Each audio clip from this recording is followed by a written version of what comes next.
दोन आमदार आहेत, त्याच्या एका बाजूला एक आहे, रस्त्याच्या दुसऱ्या बाजूला एक आहे. त्यातले दुसरे तर कॅबिनेट मंत्री आहेत. मात्र हे दोघं कामाचे आहेत का? कामाचे आहेत का? मग त्यांच्यासाठी आपल्याला एक पहिली घोषणा द्यायची. मी घोषणा देतो, माझ्या मागे रिपीट करूया. खड्ड्यात खड्डा बाराचा, खड्ड्यात खड्डा, खड्ड्यात खड्डा बाराचा,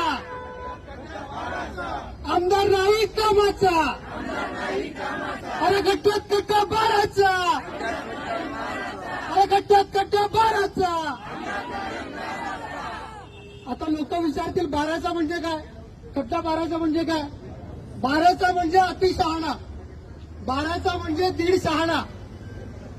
दुर्दैवाने या मीराबाईंदर शहरात 12चे खड्डे तयार झाले. तर 12चे खड्डे असे आहेत की ते किती काय झालं तरी झालं मिटतच नाही.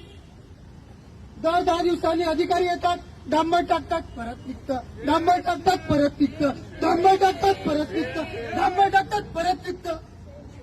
आणि हे सारखे सारखे 12चे खड्डे त्यांचा डांबर टाकून टाकून टाकून टाकून टाकून टाकून नीट बघा, या महानगरपालिकेच्या 4थ्या माळ्यावर घबाड आणलं जातं. या महानगरपालिकेच्या 4थ्या माळ्यावर घबाड आणलं जातं. त्यांच्या दराच्या घरात फॉर्च्युनर लागते. मात्र तुम्ही आम्ही सर्व स्कूटीवरनं जाणारे, बाईकवरनं जाणारे तडफडत तडफडत तडफडत मरतो.